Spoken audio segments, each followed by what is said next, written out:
Oi, gente, bem-vindos a mais um episódio do nosso Mentalcast. Eu sou o Pedro Borba. Eu sou a Priscila Abraão e hoje temos uma convidada muito especial, que é a Mary. Ela veio contar pra gente um pouquinho do trabalho dela da Mostra do Conhecimento. Oi, gente, eu sou a Mariana Serafim, do 3B10, e vou contar um pouco do meu trabalho sobre Jesus e a psicologia. Sim, como eu disse aqui, esse trabalho foi feito na Mostra do Conhecimento, que é um projeto que todos nós participamos, mas que é específico para poder fazer algo para o mundo melhor. Então, sobre esse tema, a gente vai falar um pouquinho com a Mary, algumas perguntinhas para ela contar um pouco pra gente do que eles trabalharam no projeto deles. Vamos começar então.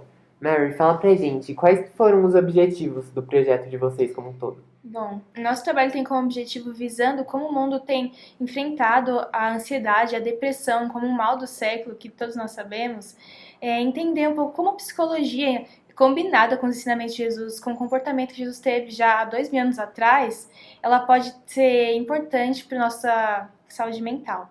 Porque no estudando a gente pode perceber que o que a psicologia hoje fala já tem relação com o que 2.000 anos atrás Jesus falava, mesmo antes de existir a psicologia. Então é algo que a gente procurou interligar para que pudesse manter a saúde mental das pessoas por meio da psicologia e do que Jesus falava. Muito bom. E sobre isso também eu tinha comentado sobre o nosso tema da mostra, né? Que é fazer o mundo melhor. Como vocês acham que esse projeto poderia fazer o mundo melhor? Eu acredito que a gente procurar trazer formas que as pessoas não conhecem de manter a saúde mental é uma maneira que o mundo precisa conhecer. Porque é pouco conhecido o que Jesus falava relacionado com saúde mental. As pessoas procuram psicólogos, terapias e uma forma de combater a ansiedade, mas e Jesus relacionado à religião é excluído, é deixado de lado. Até por um preconceito da questão que ela é enfrentada na nossa cultura. E a gente quer trazer isso com um olhar diferente de como lidar com a nossa saúde mental. A relação em que eles têm juntos, né? Isso. Muito bom. Eu achei incrível esse trabalho, sabe? Esse tema que vocês pegaram foi impressionante, porque assim, eu não imaginava, eu tava lá na mostra, a gente tava, né? Vendo os trabalhos e assim, foi uma pegada diferente. Mas deixa eu te perguntar, quais os princípios levaram vocês a criarem, né, esse projeto?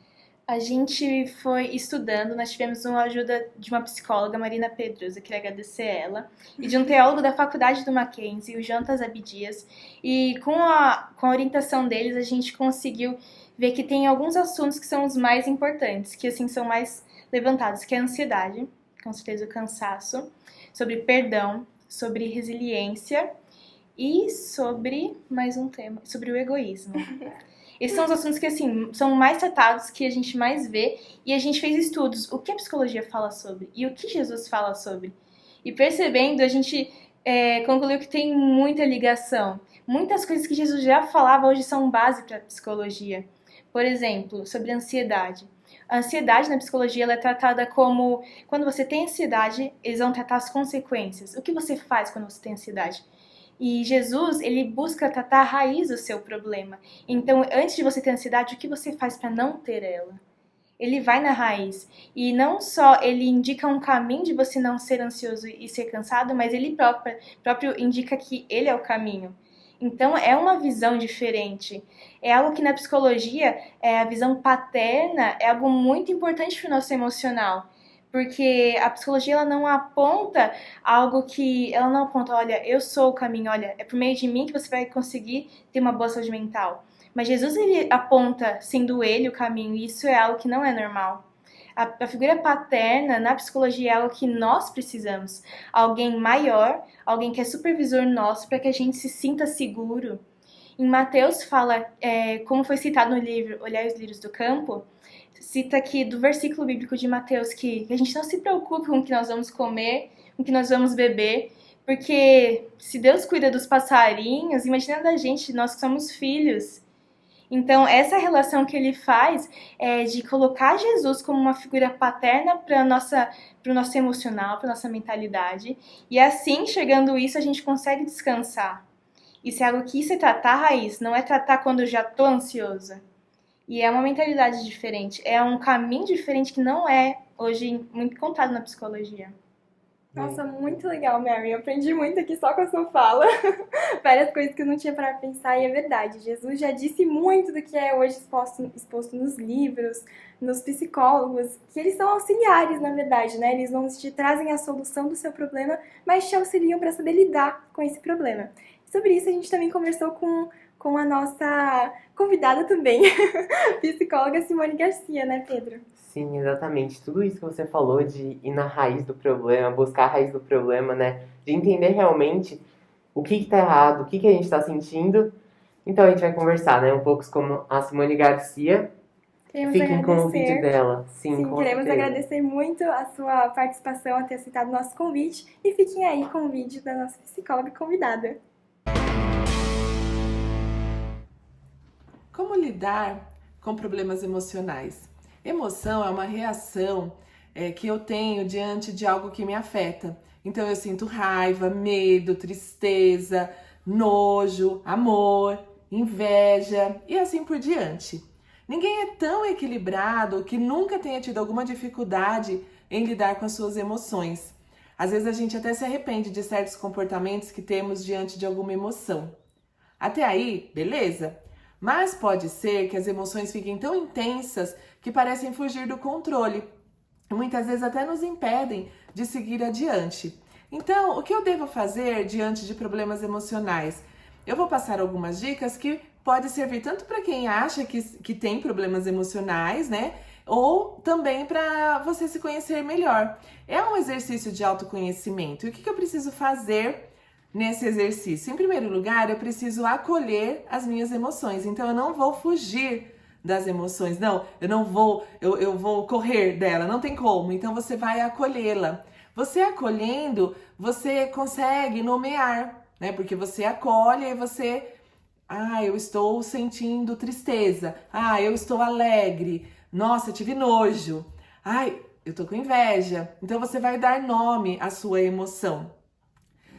Você nomeando, você também pode sentir essa emoção. Então, eu preciso acolher, nomear e dar espaço para o sentimento dessa emoção. Então, um exemplo é a tristeza. Se eu estou triste, eu vou sentir a tristeza, eu vou viver. Não tem problema, né? Você um dia estar triste, um dia você está com raiva, está com medo, está alegre. Então, você vai viver essa emoção. Eu não estou dizendo que você vai viver lá, né? Mas você vai sentir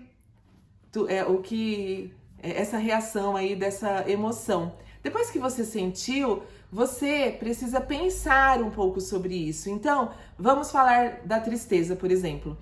Eu senti tristeza. Por que eu senti tristeza? O que será que aconteceu? Né? Essa tristeza, esse fato também me remete a algum outro momento?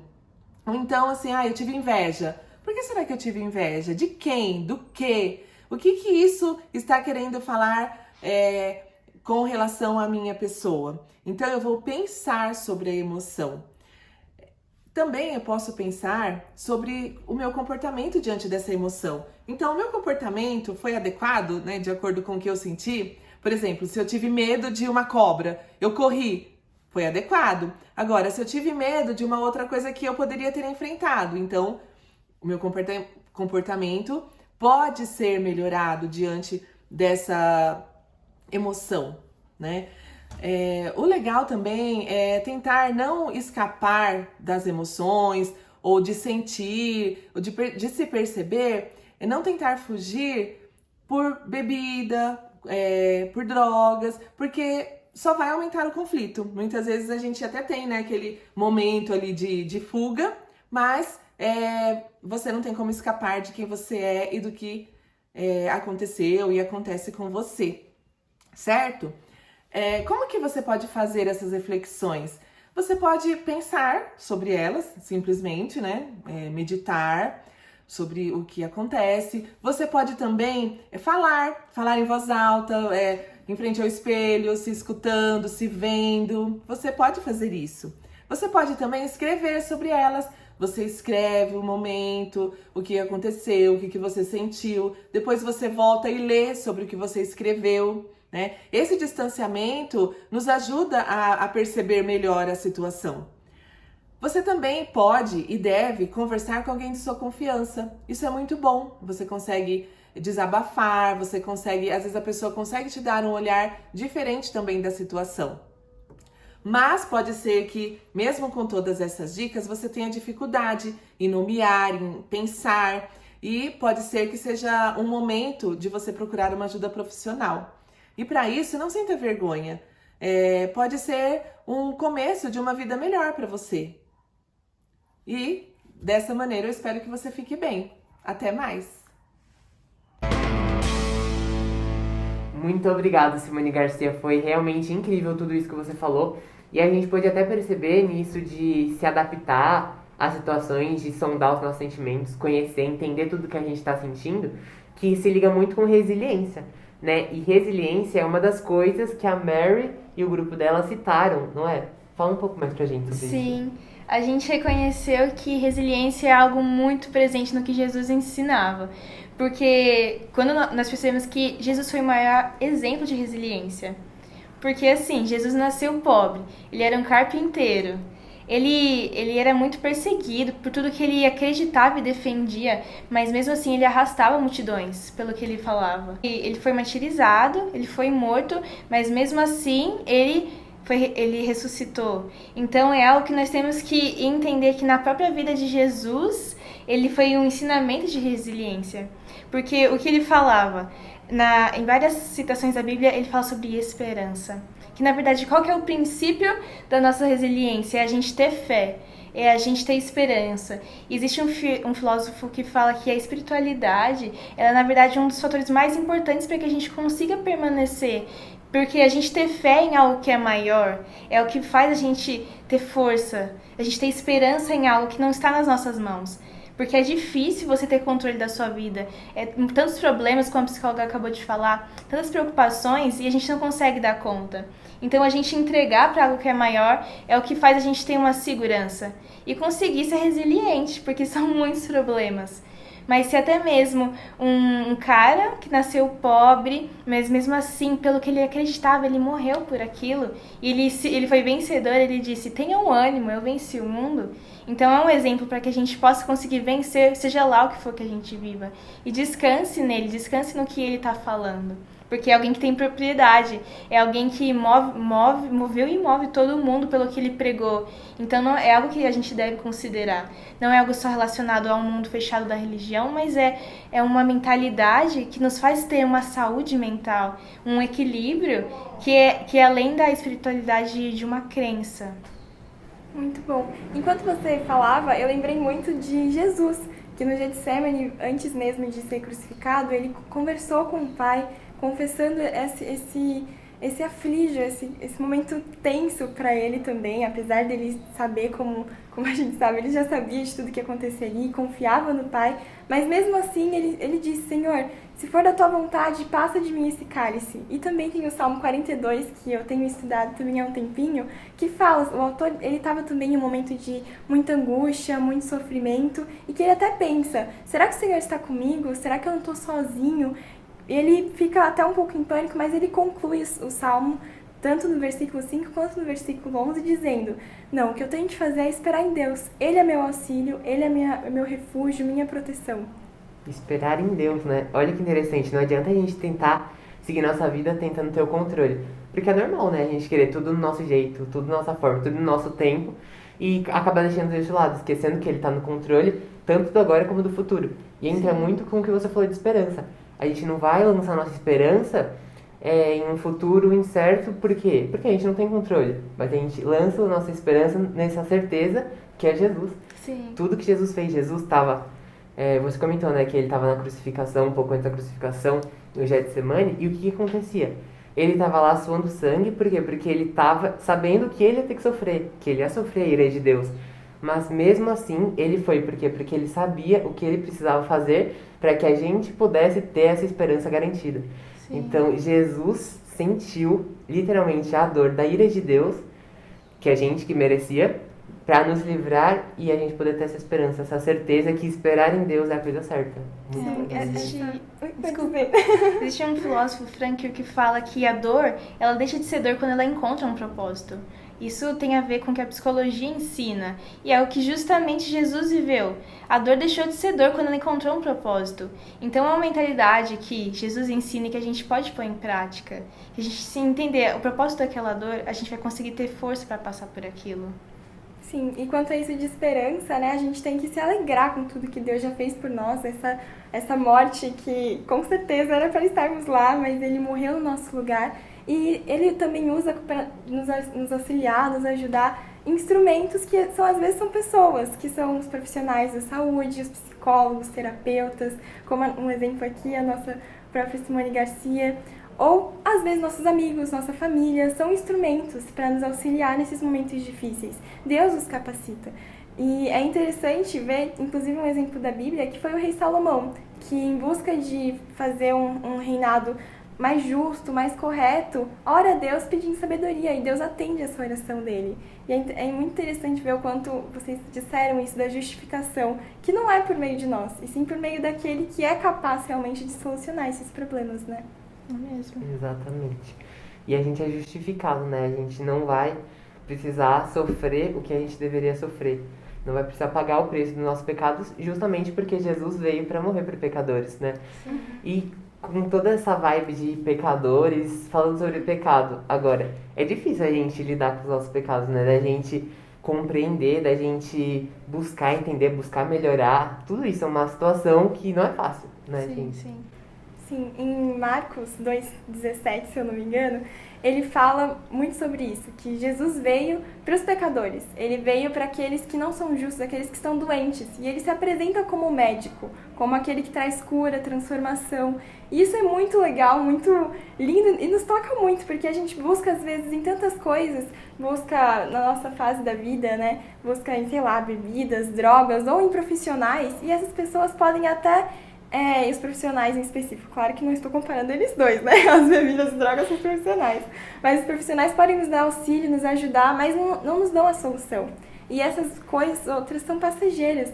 Então, nos mostra quanto a solução verdadeira é só por meio de Cristo. A salvação é só por Jesus, porque Ele é o centro da nossa salvação, não é? Com certeza, exatamente, gente. Achei muito legal a nossa conversa, né? Muito rica. A gente compreendeu bastante, a gente fez essa ligação com tudo que a Simone falou pra gente, com o projeto de vocês, que é incrível, realmente. Muito obrigada. Eu fiquei surpreendido, porque a gente conhecia meio por cima, mas ter essa troca foi, acho que, muito rica pra todo mundo, né? Sim, muito, muito. Foi muito bom. Bom, gente, agora a gente gostaria de estar se despedindo de vocês. Esse foi nosso segundo episódio do Mentalcast. A gente espera que vocês tenham gostado. Vamos ter mais, então fiquem calmos. Esperem aí que tem muita coisa boa vindo por aí. Sim, a gente quer agradecer vocês que estão acompanhando a gente desde o primeiro episódio, agora nesse. Continue acompanhando, espero que esteja sendo edificante para você, para as pessoas com quem você tem compartilhado. É um projeto que visa isso, uma conversa, um bate-papo em que o foco seja nos ajudar e se mostrar presente uns com os outros aqui no Mackenzie, nas nossas famílias, com esse foco da saúde mental. Sim, queremos agradecer a Mary também com o seu Imagina. trabalho, o seu grupo, foi muito bom. A Simone, né, agradecendo de novo. E nosso episódio vai ficando por aqui, gente. Vão ter próximos, então aguardem. Tchau, gente. Mental Beijos.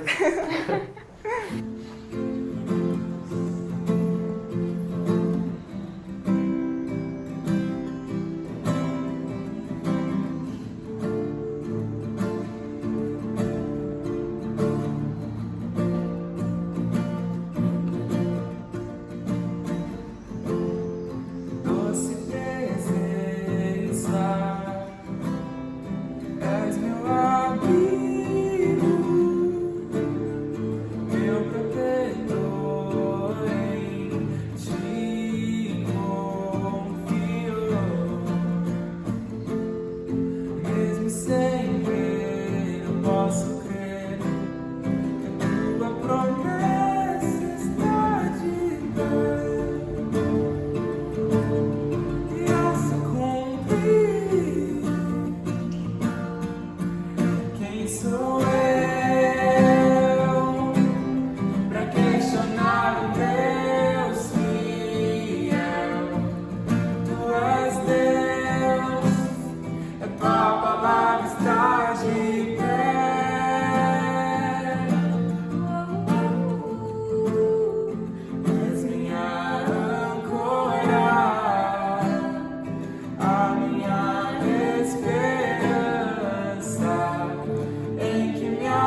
sobre o bravo mar me ensina a caminhar.